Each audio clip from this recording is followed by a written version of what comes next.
I'll begin, if I can, uh, by telling a little story, a fable. Stories about a farmer who grew award-winning corn. Each year, he'd enter his corn in the state fair, where he'd win a blue ribbon.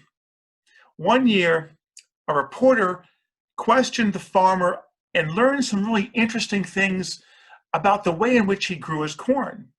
He came to find out that the farmer shared his seed corn with all his neighbors. The reporter said, how can you do this? How can you share your best seed corn with your neighbors knowing that they're going to compete in the same competition as you do every year? Why, said the farmer, don't you know? The wind picks up the pollen from the ripening corn and it swirls it from field to field. If my neighbors grew inferior corn, cross-pollination would slowly degrade the quality of my corn. If I'm to grow good corn, I must help my neighbors to grow good corn. And my fellow Rotarians, I think that's exactly who we are as Rotarians. Yeah, we're having issues in Naples, Florida. We're having issues in Boca Raton. But we also acknowledge that those who choose to live well must help others to live well. For the value of our life is measured by the lives that we touch, both far and near. And a place that I think is very near to us geographically, very near when we look at the demographics of our respective communities. And what may be very near in the hearts of many of us is the country of Haiti. So I want to introduce to you HANWASH. It stands for Haiti National Clean Water, Sanitation and Hygiene Strategy. What this is a multi-decade program at an estimated cost of $2.3 billion with the audacious goal of providing clean water and sanitation to every human being in the country of Haiti. Now, I regret to tell you that I have to start my presentation with statistics. I have to do so that all of us can really understand the dire circumstances that you're faced with if you're in Haiti. But I'll also tell you that the statistics I'm telling you today, I probably could have told you last year, 5 years, 10 years, or maybe 20 years ago. Because even though things have changed, in some ways things have never changed in Haiti. Only 30% of the people in Haiti have potable water within 500 meters or approximately 30 minutes away from their dwelling. In the rural villages where most of the citizens live, only 24% have access to a toilet. And in a population of 11 million people, 2 million people practice open air defecation in Haiti. So as a result of all of these, waterborne illnesses such as typhoid, cholera, or chronic diarrhea, or dehydration because of chronic diarrhea, accounts for about 50% of the deaths. Waterborne illnesses account for 50% of the deaths in Haiti. Half of Haiti's water and infrastructure simply doesn't function. The country is and has been an out-of-control recipient of aid funding, which most of it sadly only focuses on short-term relief, short-term fixes to problems, rather than looking at the large scale, the systems necessary to build a functioning country. The end result of this charity mentality is that approximately, as I said here, about half of the water infrastructure doesn't work. And what is left with now is basically a toxic charity concept in Haiti. Now, I will tell you without question, charity in Haiti has failed. No other way to say it. Charity in Haiti has failed. It's time for us to find a sustainable solution for Haiti that can once and for all resolve their water and sanitation dilemma and serve as a blueprint for other developing countries as well. So in January of 2018, a bunch of us got together in Port-au-Prince in Haiti and established HANWASH. What HANWASH is an umbrella. It's an umbrella that brings together 4 distinct entities in the water and sanitation sector. The first of these 4 are the water and sanitation implementers in Haiti. These are non-government organizations, NGOs, who specialize in providing water and sanitation solutions. They might dig wells, they might provide city water systems, or they might build micro-flush toilets. One of our most significant partners is Haiti Outreach, though we also work with Pure Water for the World, Hope for Haiti, and 3 or 4 other NGOs. The second of this umbrella people are the donor agencies around the world. These are the people who are committed to funding these projects. They consist of organizations like USAID, UNICEF, World Vision, and the World Bank, but they also include large corporations and major governments around the world. The third is DINEPA. DINEPA is the regulatory body of the government whose responsibility it is to regulate and monitor water and sanitation. They work right under the federal government. And I'll tell you, they work outside of the corruption that is rampant at the federal government level. These people at DINEPA and at the regional levels, ORIPA, and then the local levels, these people are made up of very compassionate, qualified professionals who are truly trying to help the people of Haiti. And the final part to this umbrella, of course, is Rotary.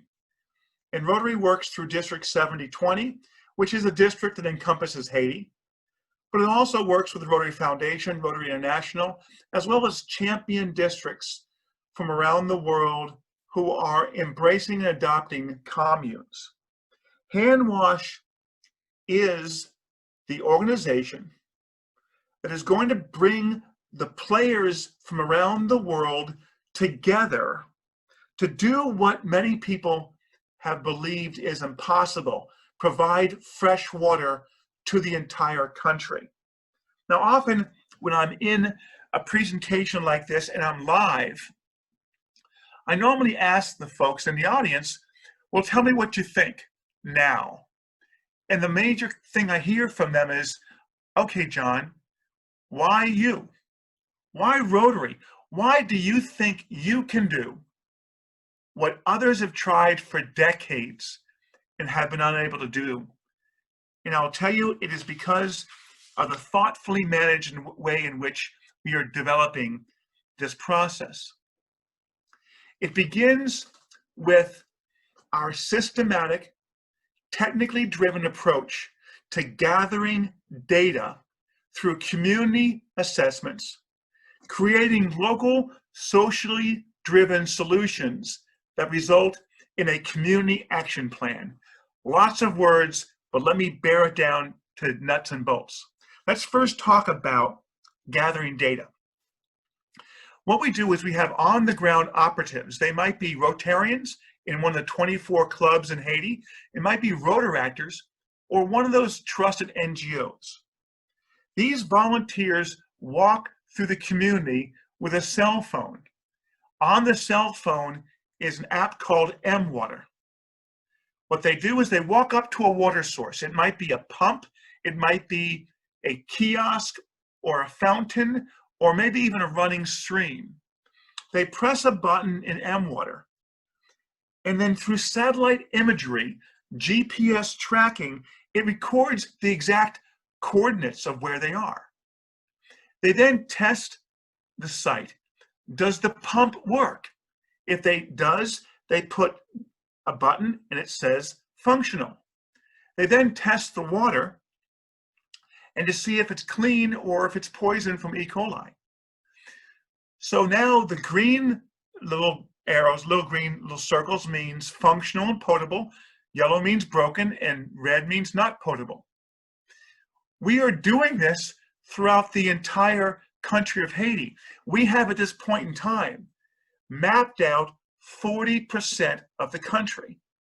Nobody has ever tried to establish a baseline to actually do assessments of what a community looks like.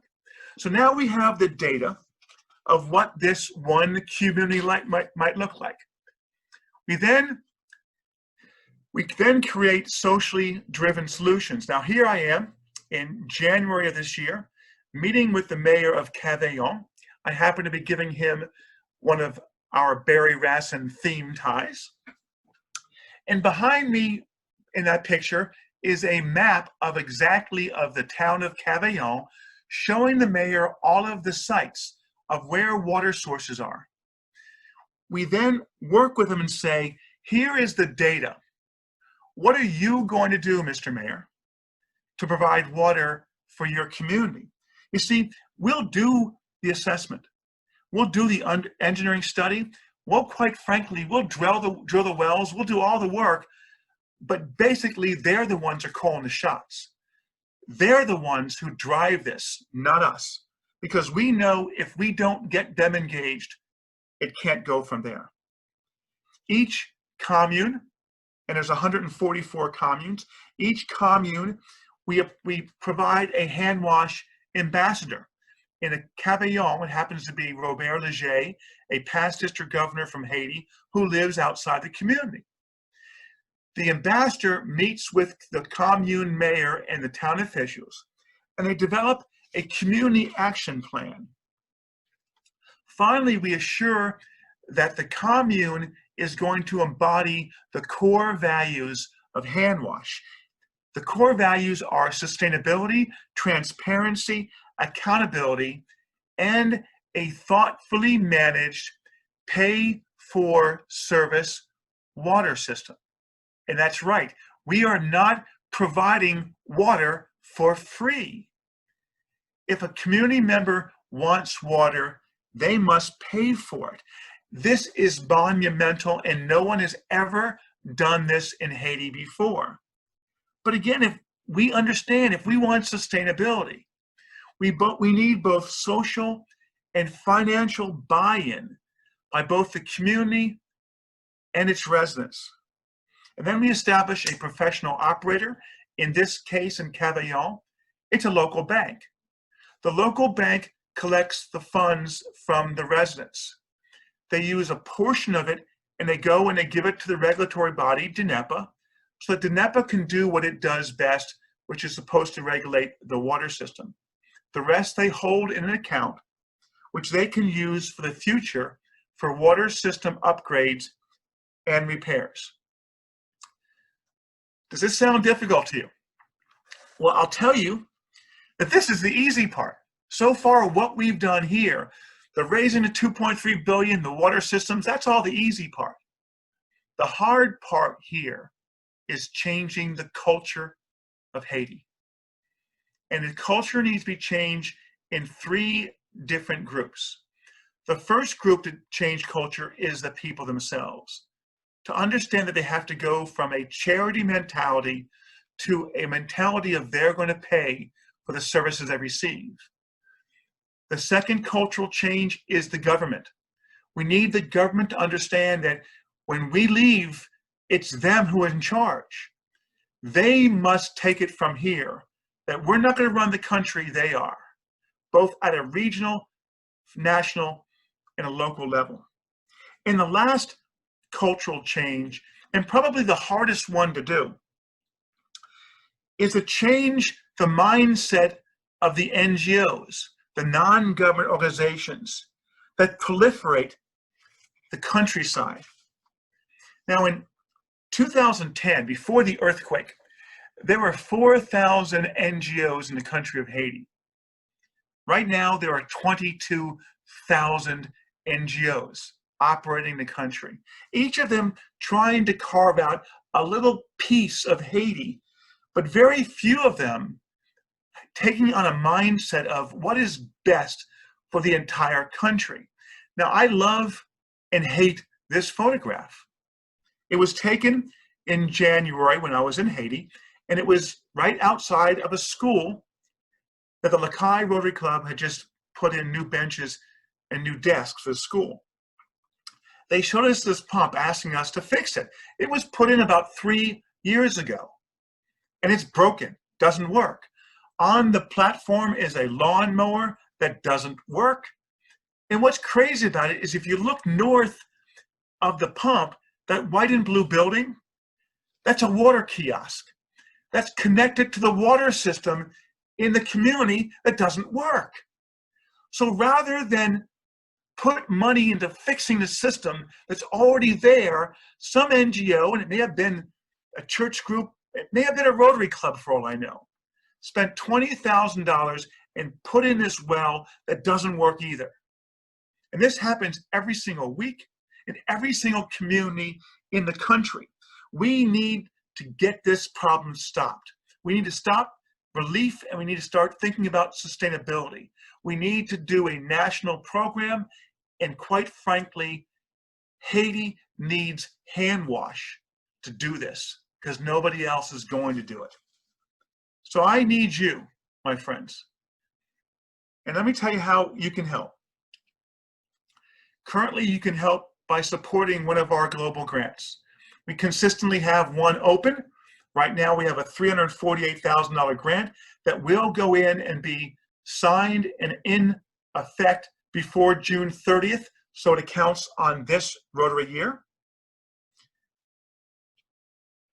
But we also understand that probably only 10 or 20% of the funds that we use for Haiti are going to come through Rotary Foundation. The rest will come through major initiatives like through World Vision or UNICEF or USAID. But when we engage with them, they ask for matching funds. So we've established a donor-advised fund at the Rotary Foundation for HANWASH.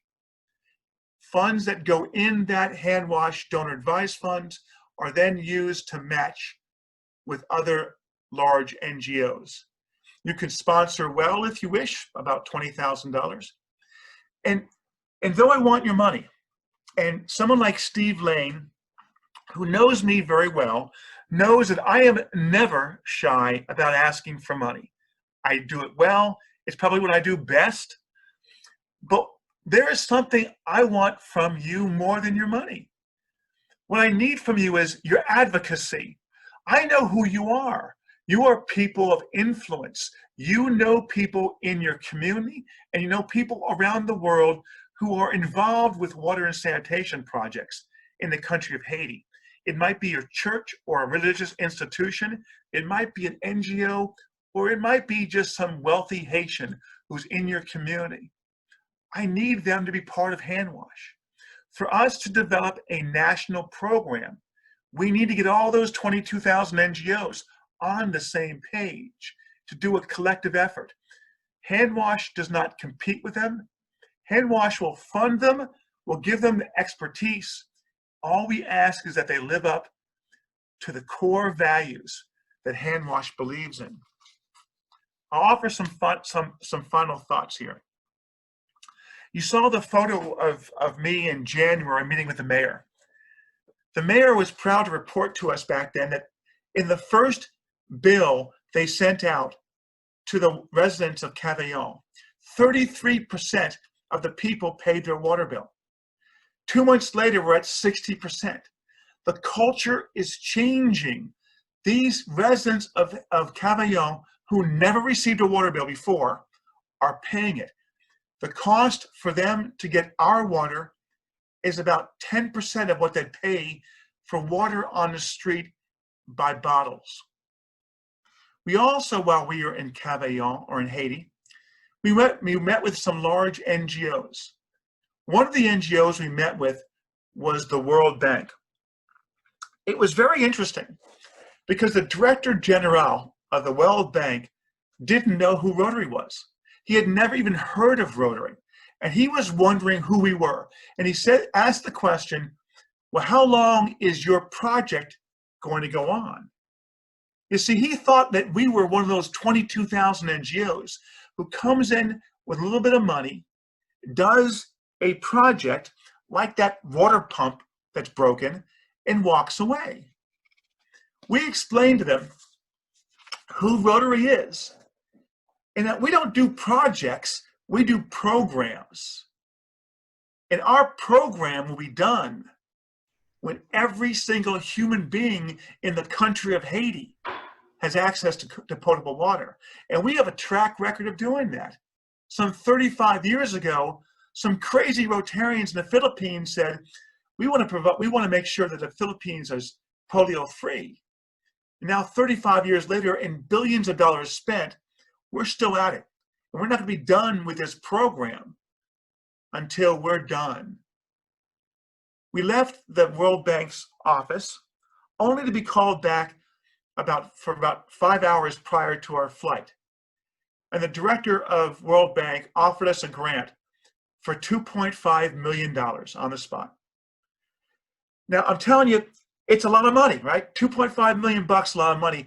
In the scheme of things, we're raising 2.3 billion, maybe not so much.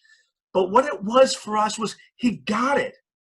He understood very quickly in a couple hours who Rotary is. That Rotary believes in integrity, transparency, sustainability, and impact. My fellow Rotarians, yeah, this is an audacious goal. It probably won't happen in my lifetime. Probably won't happen in my lifetime. But I'm telling you that nobody but Rotary could make this thing happen because of our connections, because of what we do well. And we are going to prevail, and we are going to tackle this issue. So, Madam President, I will end this in the same way as I began it. Those who choose to live well must help others to live well. For the value of our life is measured by the lives that we touch, both near and far. I want to thank you all for your incredible compassion and passion that you've shared with your fellow man over the years. I thank you for what you're doing now and what you'll do in the future. God bless you and God bless Rotary. Madam President, it's all yours.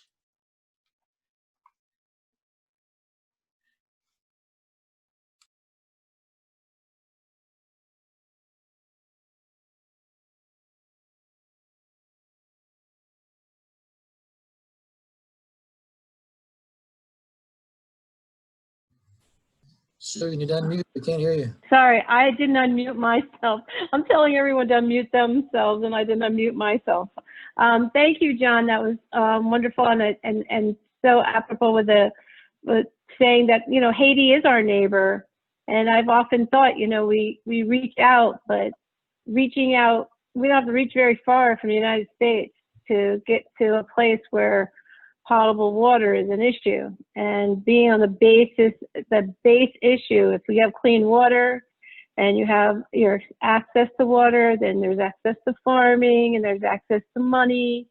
And, you know, the water, to me, the water is before the food. You know what I mean? You have water, then food, then money, then, you know, and ultimately peace.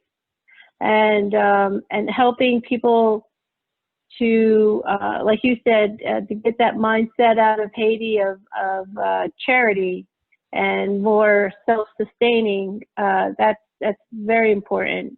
Does anyone have any questions for John?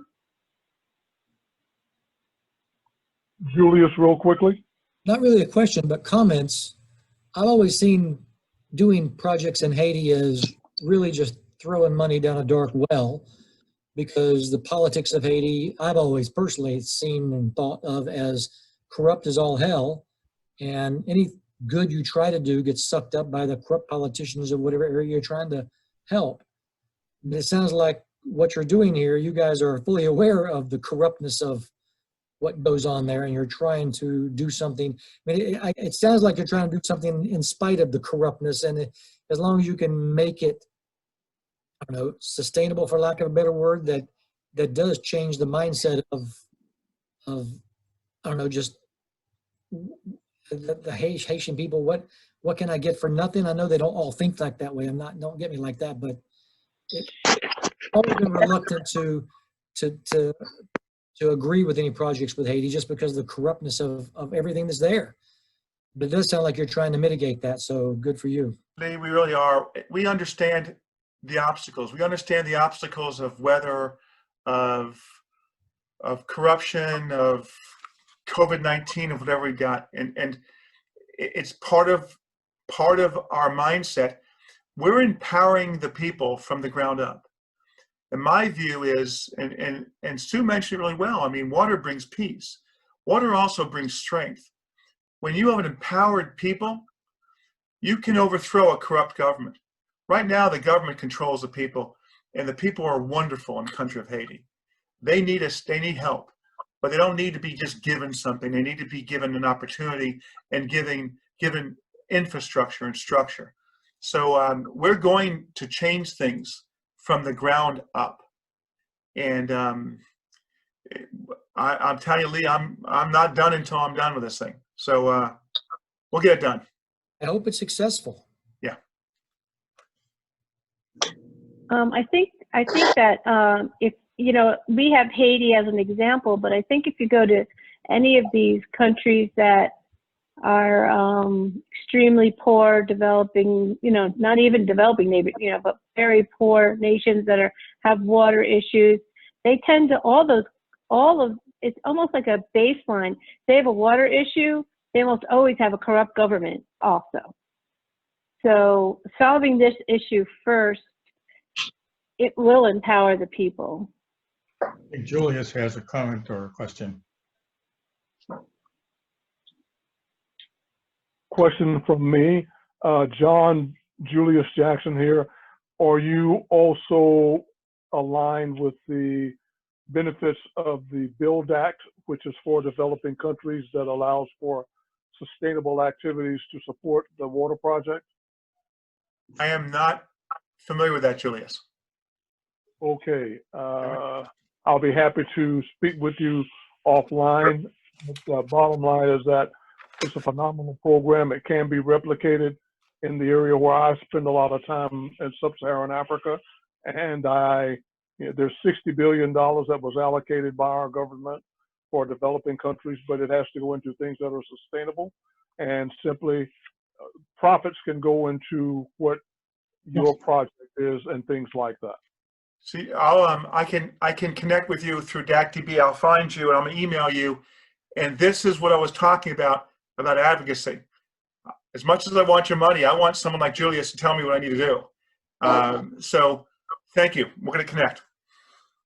Thanks.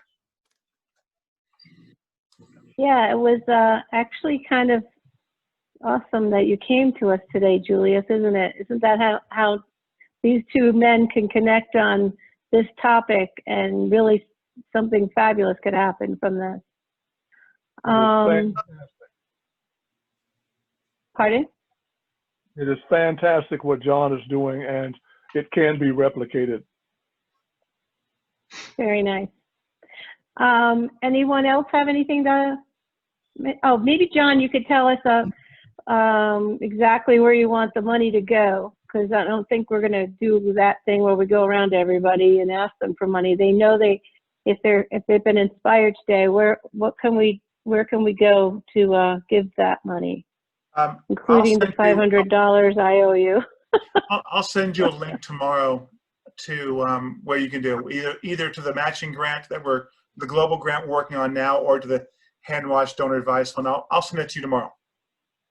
Okay, perfect, perfect. And I'll send it to the club. And if I could just jump in for a moment. Yes. This is the other Steve. Our club, as John knows, has had a long history of working in Haiti, and we've worked with Food for the Poor on various projects, and that is something that's ongoing, and that's everything from building houses to building wells to helping out with other issues that even education. And our church has also been very active in Haiti in that regard. And we have a place where we have 400 or 500 young people that are going to school. And I think Jerry probably knows some of that too. And I think going forward, what John is pointing out is something that's very, very important, as we all agree. If you don't have ownership in the process, it's just not going to work. And having people pay for a little bit of their water gives them some of that ownership and understanding. And that's so basic. And we look forward to John and working with him in the future to make some things happen, continue to happen in that country, because certainly of all the countries in the Western Hemisphere, Haiti is probably the one of the most needy.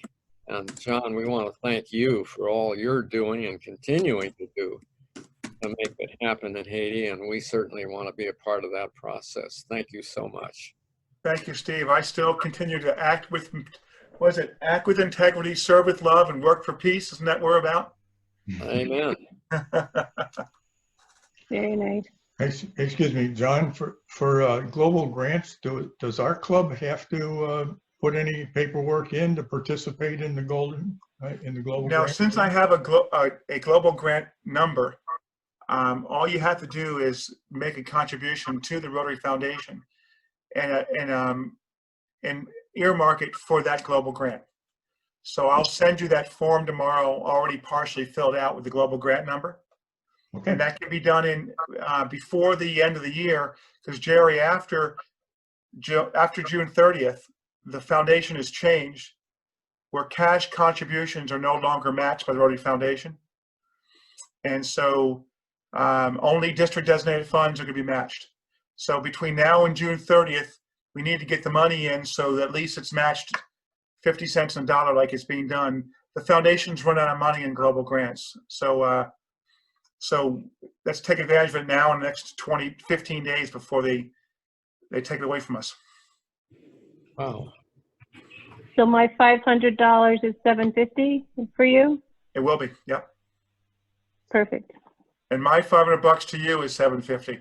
You know what the problem is? I give a lot of money as it is, but no one never makes me give in turn. I mean, you really got me good here, Madam President. You got me good. I'm telling you.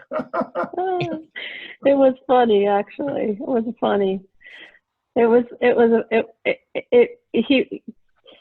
John was having a good time at the expense of one of his very closest friends, and I was new to the table. And I was like, hey, public speaking, you know.